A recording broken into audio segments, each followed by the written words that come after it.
That floor plan right there, that is the business. You're looking for a half-ton towing family model? That, baby, is how you do it.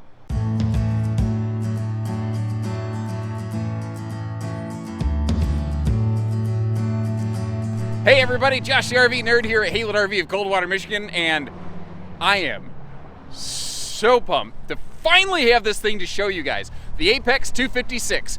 This floor plan is literally one of the biggest reasons we brought Apex back into our lineup. It is a stellar model. The size, the weight, fits very nicely within the realm of half-ton towability, or maybe like a big excursion or a big full-class SUV, something like that. A vehicle that can actually haul as many people as the camper sleeps. What a novel idea, am I right? But it is loaded with awesome features here. I love the Lite interior. It's double Azdel, standard factory solar heated belly, and that awesome cargo like bunk arrangement off the back door of this. Literally anytime a manufacturer does that, you got me sold. I absolutely love that feature. Big door, small door, any door is better than no door. I'm happy. The bedroom of this thing though doesn't suck, which is something that Apex used to really struggle with. First of all, a true 60 by 80 queen bed. And if you watch a lot of our videos, you might be familiar with that really awesome Freedom Express vaulted bed system. Well, they kind of borrowed that from another member of the Coachmen family, the Freedom Spirit. If we're just gonna call a spade and a duck, they borrowed that.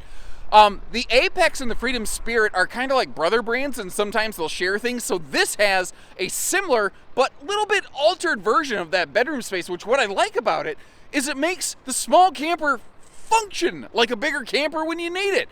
This thing does a lot well. I'll tell you, the travel access is a little wonky, but frankly, I'm having trouble finding nitpicks about this camper. This thing is done nicely. And like I said, I really like this interior. It's kind of funny. Freedom Express went a little darker when Apex went a little lighter, but that kind of makes sense to me. I don't mind the darker colors in a bigger RV, which is what a Freedom Express tends to be. And that's kind of the thing. This is the biggest, like highest level product Apex makes. After this, you start handing off into the Freedom Express. In case you were sort of curious about how the two sister brands sort of played against one another, it's really more of a handoff than a fist fight, you know what I mean? This layout, you want to know what's really funny, guys?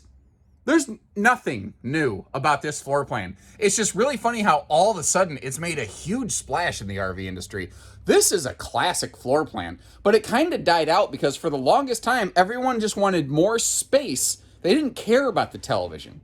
But as things have kind of evolved and changed over time, suddenly TV considerations have become a little bit more of a thing here again. Now, speaking of which, I don't know why you'd really need it in this floor plan, but that TV can pivot around. And as you would suspect, the dinette does fold down into a sleeper. One of the things I want to point out for you over here, though, is if we get down a little bit, under that table, you see household and USB plugs down there. So if you are stuck inside on a bit of a rainy day, you have kind of a, entertainment get-out-of-jail-free card. Now, Apex does this and kind of has done this for years, and it's very often missed. You see how the table actually sticks out of the dinette a little bit? The reason they do that is if you wanted to put like a chair or like a high chair for a baby or some stools, if you got the whole family gathered around this thing, it gives you the space to do it. It gives you the overhang so you're not knee-knocking. But check this out. The table's mounts are intentionally asymmetrical, so that if you want to get it out of the way, you want the max walk-through space, well, you can do that too. Now, the table comes right up to the window, but big deal. And notice, that window, man, you could get a suntan on your thighs with that window. They went with the biggest window they could, and they kind of needed to, I think, because you do have a good-sized entertainment center up here. They kind of had to do that. Now, one of the differences between an Apex and a Freedom Express is this is 6.5 foot tall. The Freedom Express is 6'9" tall. Also, these guys have an all aluminum structure, including a laminated roof. Freedom Express has a wood-studded constructed roof instead of laminated, but it actually is rated to hold more weight. So that's kind of one of the differences between them. This roof works very good on smaller, lighter trailers, like an Apex. The Freedom Express roof works very good on bigger, heavier trailers, which is what they are. So that's why there's a little variance between the two there. They both have a laminated floor and walls, though. Now, we take a look here. What I like about this, as compared to the classic versions of this floor plan, is they went with a full floor flush slide. And what that allows for are nicer seats. Like right here, we're looking at the hide-a-bed, max sleeping capacity. Still nice to sit on too. It stands to reason, because you can fit a hide-a-bed there, you should also be able to fit a theater seat. That's just kind of one of those things I'd have to double check on. Now, over here, couple really cool factors. All of the bunk windows open for airflow. I will always shoot you straight on stuff. I'm going to talk about this again outside. When the camp kitchen's in play, part of that bottom window is obstructed, but it is also really nice. You got the double windows over here for airflow. And where that is actually kind of nice is if you come over here with me, as if you had a choice, you know, like, hey guys, do you want to come here? It's like, I'm controlling where this goes. I don't know why I'm asking. I'm an idiot. When you're sitting at the sofa like I am right now, you have surprisingly good viewing out the door side of your RV without even getting up and putting on pants. The RV also is ventless flooring, just like a Freedom Express. They use cabinet side ducted flooring. And over here, I mentioned that this has the cargo bunk function. One of the other things that it has is separate curtains for the upper and lower bunks, which is something I really, really like when manufacturers do that. I think that is a really good, smart decision right there. Also, the upper bed, just a couple little touches. Like you got the little handles so that the littles can help grab themselves up here. Or it might be the bigs, perhaps, because you've got like phone chargers and things like that. Upper bed appears to be rated for 220 pounds. So even though it's a wider bed, I would still probably consider that more of a single sleeper just purely due to weight reasons. One other little thing here, I don't know that everyone's aware of, but I wanna run past you. And that is, did you know that 200-pound bunk rating is for sleeping capacity, not for cargo? When you start loading this with cargo and bouncing down the road, that actually typically drops by about a third. You might go, what are you talking about? Think about this. When this thing's going down the road and it's roller quaking, it is seriously bouncing, and all of that cargo weight stresses everything more. When the trailer's just sitting here at rest, even a kid flopping around doesn't put near the stress on it the bouncing cargo would. So keep that in mind. If you're going to start using this for cargo, I really wouldn't put more than 100 pounds up here, which frankly is a lot of cargo. And if you appreciate little tips like that, leave us a little note. Hit the like button, subscribe, whatever works for you. Down here, the leg room in the bathroom is, I think, sufficient. I think that's really the most reasonable fitting descriptor that I can give it right here.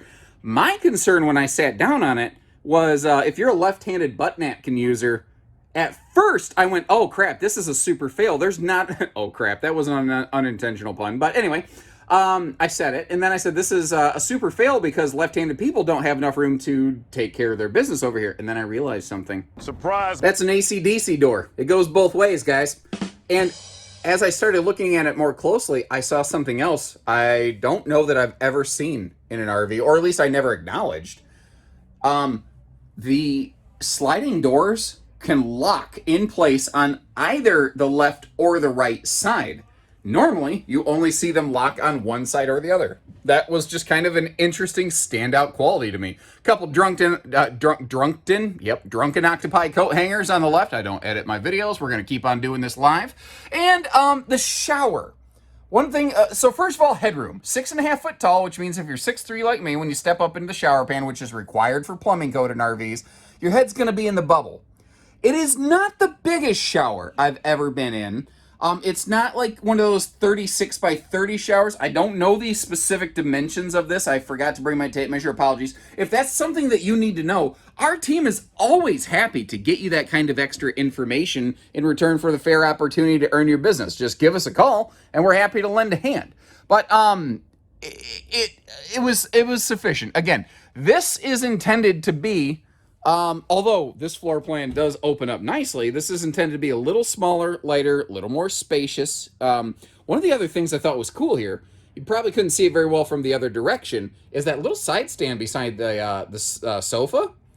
I really like the little device pocket. And you know what that reminds me of? The little magazine holders that used to be in the old Fleetwood RVs.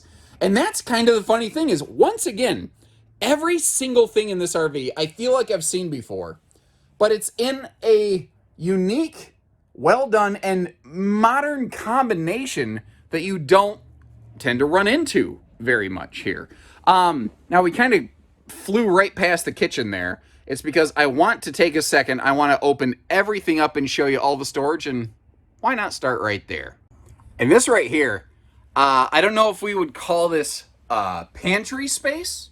I don't know if this would be bedroom or a bunk room, as it were, dresser space, or maybe a little bit of a combination thereof. But they used every inch of it they could. You do lose a slight amount on the bottom area there. That's just kind of the nature of the cabinet side ducted heating. You will lose little pockets of storage here and there. Now, there's storage under this bench. You notice the other side doesn't open because that's where things like your converter panel are located, which is a little bit of an odd choice, but at the same time, they had to put it somewhere that was going to be accessible when the slide was closed. So overall, I think they actually made a pretty good call there. Now, all the cabinetry in these is all pocket screwed lumber core. And there's a thing here in the kitchen that kind of threw me at first, but I think I figured out why.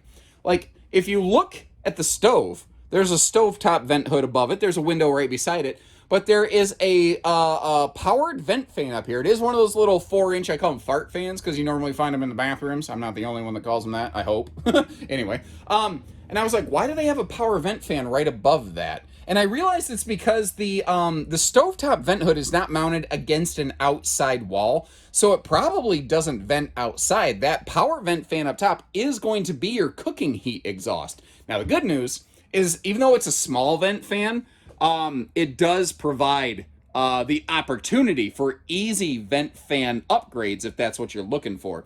Little bonus drawer down there below the refrigerator, because what we're looking at here really reminds me a lot of a Jayco J-Feather, in that is a 8 cubic foot Furrion 12 volt DC compressor fridge right there. So they have a little bit of room down below, whereas Big Brother Freedom Express will tend to use the 10 cubic foot. So once again, a little variance between them. Normally, I definitely prefer doors over storage, but that's so tall and thin and weird, and it's not like there's room when the slide's closed for stuff to go. I looked at that and I immediately went, oh, that's going to be family night board game storage right there. I can't really think of something else to put in that, although I suppose you theoretically could put some baking sheets in there, although I don't think you're going to do a whole lot of serious cooking in the 16-inch oven on this. At least you can cook your cookies and biscuits, I suppose, or maybe a squab, but that's just about it. Stainless farm sink here. This is all sealed edge pressed membrane countertop. And what do you guys think about this? I'm a little torn. They give it almost a little bit of a, well, it matches the rest of the wood tones in the RV, but the little knife holster or whatever back there, it just almost feels out of place in that kitchen. I don't know. Maybe I'm overthinking it. I'm also not an interior decorator, so what do I know? Now down here, they couldn't give us 4 drawers because the top pocket had to be sectioned off because of the sink, but we do at least have plywood drawers down to the floors over there. So even though it's a little bit broken up, some of the storage is over here, some of the storage is over there. Overall, the kitchen function in this, I actually think is really good. And frankly, I think if you are the person who is working in the kitchen, even though everyone has to walk past you, I don't think they really have to like bump into you to get in and out of the RV. But then again, what is a marriage if not spending 90% of your time standing directly in front of the drawer that your partner needs? I don't know how I have that ability, but I was born with this God-given ability to always stand exactly in my wife's way. Much to her chagrin, I enjoy the interaction time. But hey, enough about my life, right? No, I'm sorry. I had 2 thoughts. These Furrion refrigerators, one of the cool things about those, they have exchangeable faceplates. If you wanted that to look like something else, I think there's even a chalkboard faceplate that you could put on there. There's a couple different things. And did you note that little countertop extension right there? I don't think I overtly specified that. This does have a sliding pocket privacy door to get us in here in the bedroom. And one of the very first things I want to touch on is something Apex did not used to have in their 8-foot wide tandem axle campers. That is a 60 by 80 residential queen size bed. I will not lie. It is not much of a mattress. I hope you appreciate the candid way that I approach things here at Haylett RV. That is definitely Well, I don't know. It depends. If you prefer a really firm mattress, you may really, really like what you're looking at here. Now, when you are in class of campers like this budget range, a big, deep, full overhead cabinet is not always something that you get, but you do get that here. I like the wide open side stands, household and USB plugs on both sides of the bed that are easy to reach. And this has the Legend of Zelda Secret Storage sleeping system. Again, this is another area where they're the same but different from their big brother Freedom Express. It has that, easy lift, gas strutted, vaulted bed system right there. I call it the move bed, get out the way, because it just totally gets out of the way. But if you're looking, they did it a little bit differently. The Freedom Express has dresser drawers that open outward. The thing is, when this one opens up, everything is kind of inward focused, so it almost turns into another room. And notice that cool little motion light right there.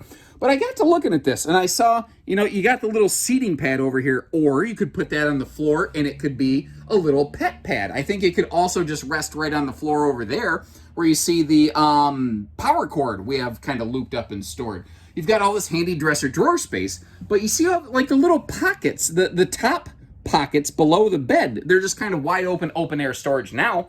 But if you think about it, when the bed comes down, that whole tray just became a dresser drawer in a sense. So you look at this and you see 4 drawers, but there's actually way more storage here than initially meets the eye, including over here on the opposite side. These are all just kind of like little open pockets. They're not I prefer doors, but at the same time, doors would actually be a little awkward to access down here, and because they're so short and they're right next to the floor, you don't really have to worry about cargo bouncing out and falling onto the ground. And then, you can sit on this, you have room in the middle, you could get a little portable table. This could be a rainy day game space or something like that. It could be a little rolling mobile office if need be. This could work for more than just a family. If you think about it, this RV could work as a 1 or 2 person run around mobile work camping office space. You have all that cargo space back there where the bunks are located. You've got the cargo bunk function. Again, you could probably swap this out to a more couples-centric seating situation, and you could turn the bedroom into a working office space during the day if need be. What do you think about that? And one of the things I was personally most curious about on this one was how does it work in road mode? And at first glance, I was like, oh, heck yeah. But when I got looking a little further, I discovered a little hiccup. And I don't mean like, oh, crap, we lost the microwave. That's not what I'm talking about. Like, you look at this, you're like, yeah, buddy, we're getting into the refrigerator now. Like, you see that you can walk right through this. And I said that we'd come back and take a look at that bunk in cargo mode. When you're going down the road, this makes a perfect place, whether you're going to use it to, like, just hold the dog crates or, kids' bikes or, like, a folding e-bike or something like that. It's awesome for traveling cargo function. I'm a fan 100% of the time. If a manufacturer can put a door in the back for cargo lift bunks like this, just shut up and take my money, basically, is how I feel about it.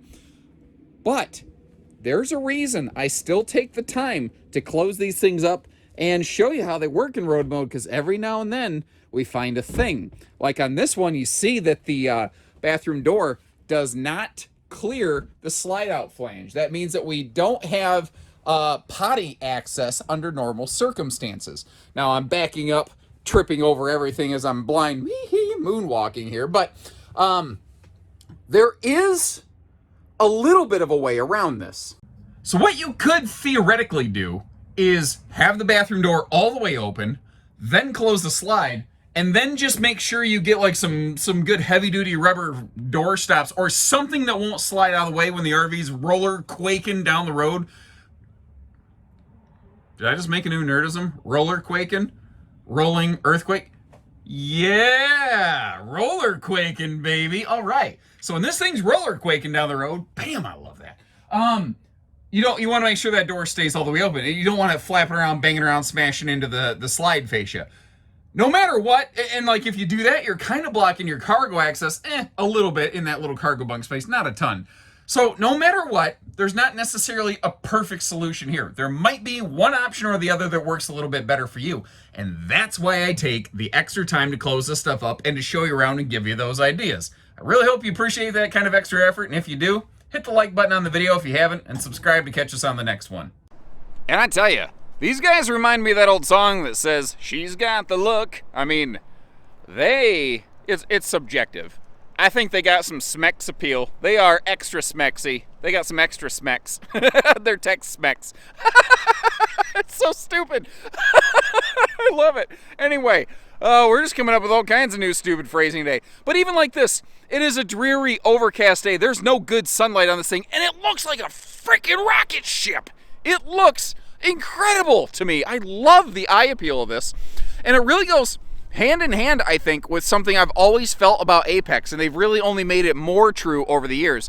As I've long said that they are simple where they should be and fancy where they could be, and that just feels like such a good descriptor. Like the spare tire.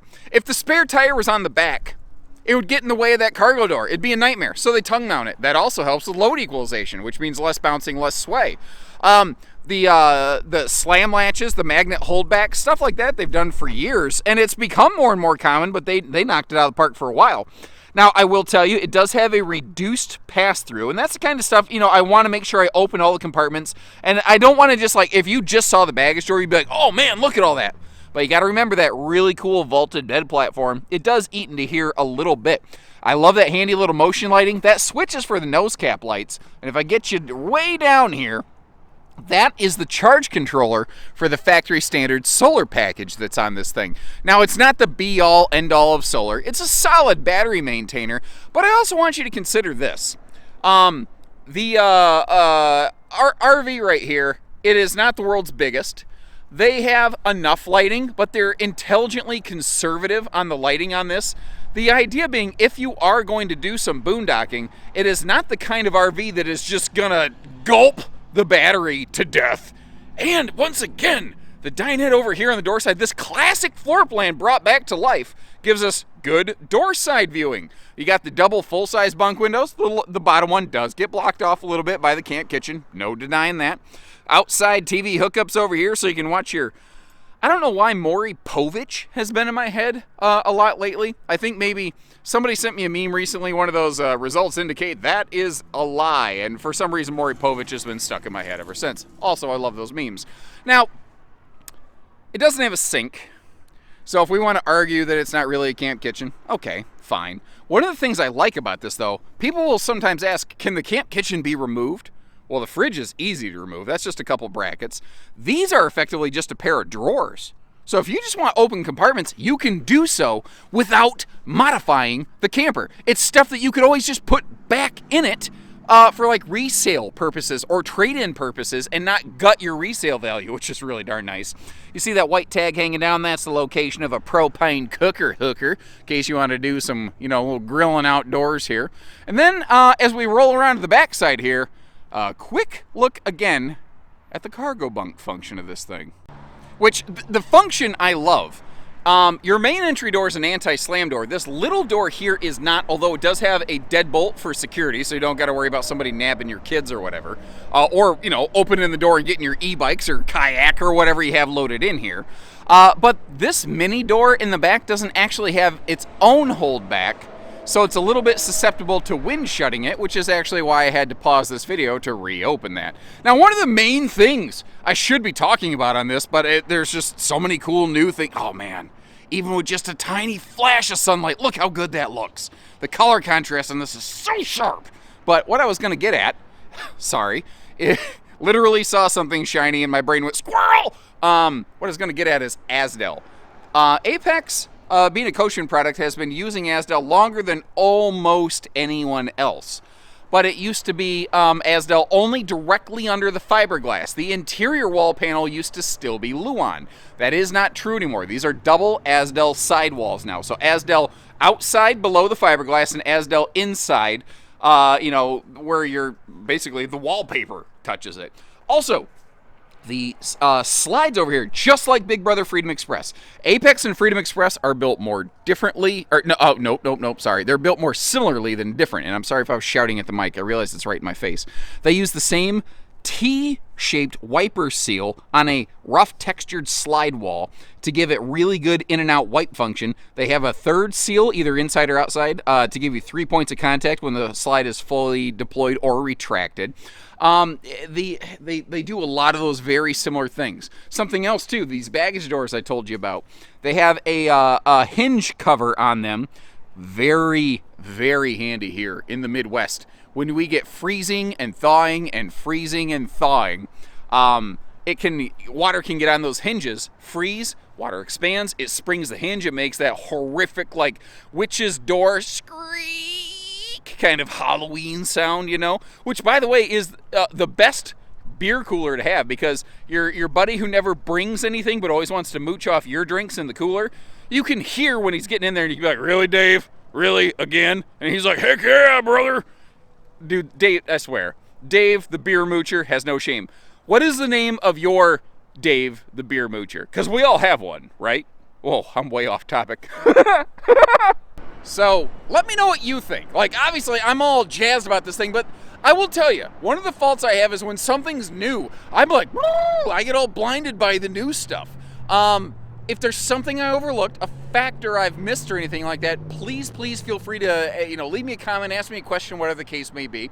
I'll leave you a link in the video description for pricing and availability. And like I said, let me know what you like about it, what you'd change given the opportunity. And something else I will do is I will leave you a couple links in the video description of some other similarly sized, similarly equipped kind of campers, like maybe some Jayco, maybe a Big Brother Freedom Express, something like that, in case you want to do some cross comparison to make sure you're finding the trailer that works best for you. And if you appreciate the way that we try to show you, the highs and the lows and give you the alternative options and everything else, make sure you hit that subscribe button and like our video. We'll catch you on the next one. So take care, stay safe, have fun, and happy camping, everyone.